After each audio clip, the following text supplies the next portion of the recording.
Por seguir con nosotros, estamos en su programa Sigue en Contexto.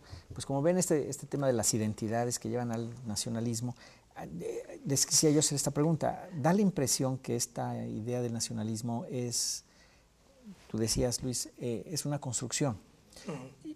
Pues a lo mejor es una construcción muy práctica, ¿no? Muy práctica porque nos necesitamos mover de un lado para el otro y pues necesitamos un pasaporte. Pero pues hasta ahí. Como bien comentabas, pues depende de dónde te encuentres al colombiano y al argentino, si es en París o es en México o es en Buenos Aires. Claro. Entonces, ¿no es más bien una cuestión práctica? Debe ser una cuestión práctica y lo fue porque se necesitaba gente fiel. Organizar. Gente fiel al proyecto, repito, para defender el proyecto de un Estado nacional, es decir, de la administración del territorio y de la población de un lugar determinado. Lo que nosotros estamos aquí comentando, escuchando a Raúl, a Miguel, escuchándote a ti, Enrique, es que el nacionalismo es vigente, eso nos queda perfectamente claro, y las formas de nacionalismo son las que tendríamos que estudiar porque, reitero, hay nacionalismos que aspiran a tener su propio Estado, Palestina, el Kurdistán, Cataluña, Escocia. Hay otros estados que consolidan un nacionalismo casi de corte decimonónico, como Estados Unidos o Rusia, en donde el mundo me agrede, por lo tanto necesito fidelidad a mi proyecto porque me tengo que defender del mundo que me agrede. Tenemos otro tipo de nacionalismos, como el que mencionaba yo, posmoderno. Podríamos utilizar ese concepto en el que se diluye el contenido de la identidad, da lo mismo si tengo un pasaporte o no, da lo mismo si vivo, incluso, fíjate, puede ser esta misma persona con pasaporte argentino, italiano y mexicano que viva en Estados Unidos. Eso se da y eso se da cada vez más porque lo que detectamos en el mundo es que hay otros procesos y flujos de personas, procesos migratorios y demás. La migración ha llevado a que en Europa surja o más bien, resurja el etnonacionalismo. Los austriacos están discutiendo hasta qué puntos van a seguir permitiendo el ingreso de gente de fuera de Austria. Y eso yo lo escuchaba de un especialista austriaco sobre nacionalismo, mencionaba que los elementos simbólicos para promover el etnonacionalismo en Austria tienen que ver con dibujos de un nativo americano. Es un dibujo, es una estampa que se ponía en las calles de Viena, en Salzburgo, ¿no? Para recordarle a los austriacos, miren lo que les pasó, lo que nos puede pasar a nosotros. Los originarios de una tierra permiten que lleguen los de fuera y los de fuera los terminan metiendo en reservaciones y se apropian de su tierra. Bueno, junto con el etnonacionalismo, lo que vemos en el discurso nacionalista, con esto quiero cerrar mi intervención aquí, es que adquiere otros tonos que no tenía en el siglo XX. En el siglo XX, Alemania dice, somos alemanes, el mundo nos agredió en la Primera Guerra Mundial, queremos entrar al reparto del mundo colonial, emprendemos una nueva guerra y encontraron en el judío, y no nada más en el judío, en el eslavo también, al enemigo contra el cual canalizar toda la furia de la nación alemana. Bien, ese tipo de nacionalismo se ha modificado en los discursos nacionalistas contemporáneos. ¿Qué es lo que dice Sudáfrica? Que son la nación arcoíris, the Rainbow Nation, significa todas las etnias, todas las razas viven y conviven en Sudáfrica. Estados Unidos tiene un poco ese juego del nacionalismo multicultural, igual que Brasil, melting pot. Somos todos, por lo tanto, no somos ninguna de esas naciones, somos un proyecto diferente.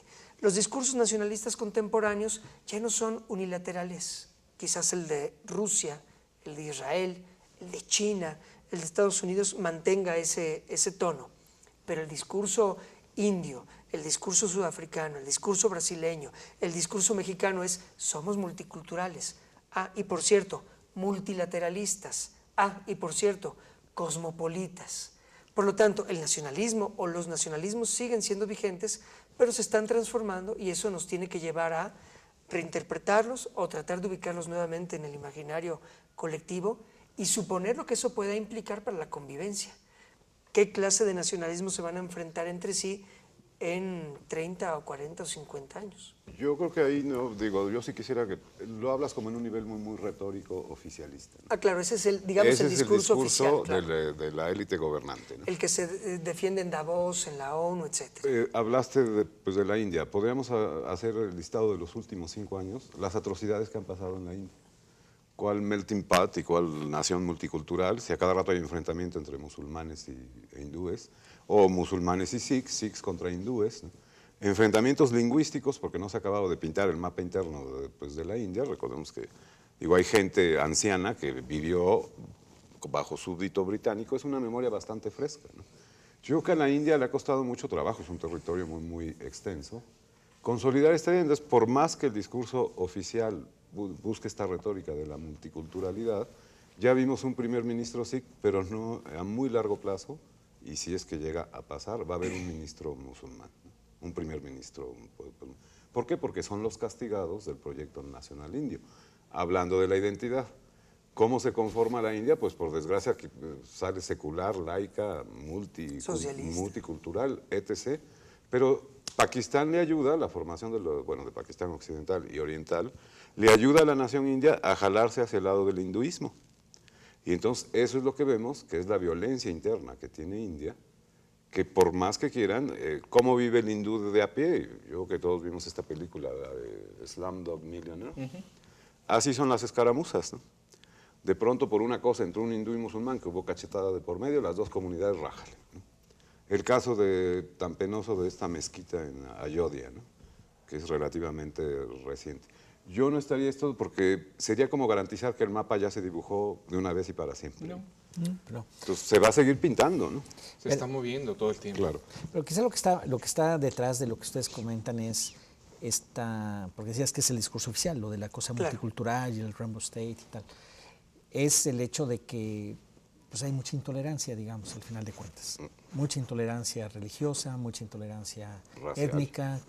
Y como decía Miguel, se exacerba cuando hay crisis económica. Y hay control demográfico también. O sea, a ver, ¿qué pasaría, por ejemplo, con la identidad nacional mexicana si de repente los norteamericanos dijeran, pues puede venirse a vivir quien quiera acá? Digo, probablemente no todos, pero un montón. Un alto porcentaje. Se iría para allá. Pero obviamente la identidad norteamericana también se vería cuestionada. Y en ese sentido también entra el asunto de estas conformaciones territoriales y su seguridad y el control interno. O sea, ¿por qué no queremos que o sea, sí, está bien la multiculturalidad y todo, pero no tan multicultural, que es lo que está pasando en Europa, ¿no? Porque perdemos el control, ¿no? Perdemos el control interno porque cierto nivel de homogeneidad en la población permite que haya un control, ¿no? O sea, si compartimos ciertos rasgos, se puede construir esa identidad. Si de a tiro ya no tenemos esos rasgos compartidos porque tenemos distinta religión, porque tenemos distintas creencias, comemos diferente, se vuelve muy complicado. Pero imagínate, ya me están diciendo que nos quedan 2 minutos, pero de acuerdo con esto del control, pero por el otro lado también es casi natural que la gente se aparee con gente muy semejante a ellos mismos. No, por supuesto, buscas esta... sí, entonces, independientemente del control nacional o de cierta autoridad, pues está una realidad casi natural en el mundo, ¿no? La gente más o menos se empareja con gente parecida, siempre para entenderse. Que asume como su semejante. Bueno, que se puede, siempre para entenderse. Bueno, si uno le hace al novio y a la novia y tal, los muchachos, pues para entenderse, a ver si jala aquello, ¿no? En las sociedades que efectivamente son más plurales, esto ha cambiado, ¿eh? O sea, sí hay los matrimonios interraciales, etcétera, aumentan. Hay un aumento significativo. ¿Pero cuánto es el significado? O sea, no tendría en este momento números, pero sí lo notas, por ejemplo, en San Francisco, es muy notable. Pero no creo que haya más del 2% de la población. A lo mejor es muy alto porque era de 0 a, ¿no? Pero en términos absolutos, bueno, no sé, no tengo números, igual que todos, pero sí es muy interesante. Tienes razón, sí ha habido un crecimiento de eso, pero todavía es muy fuerte, ¿no? La cosa de creer. Bueno, y habría que ver si duran. Porque Bueno. la diferencia cultural no es un panfleto, tarde o temprano surge, ¿no? Ante cuestiones vitales que son cuestiones Tú de bien lo dices, percepción ¿verdad? Por cultural. alguna razón lo comentas. Nos tenemos que ir, no tenemos que ir a corte, regresamos en un momento más, volvemos. No, fíjate que no.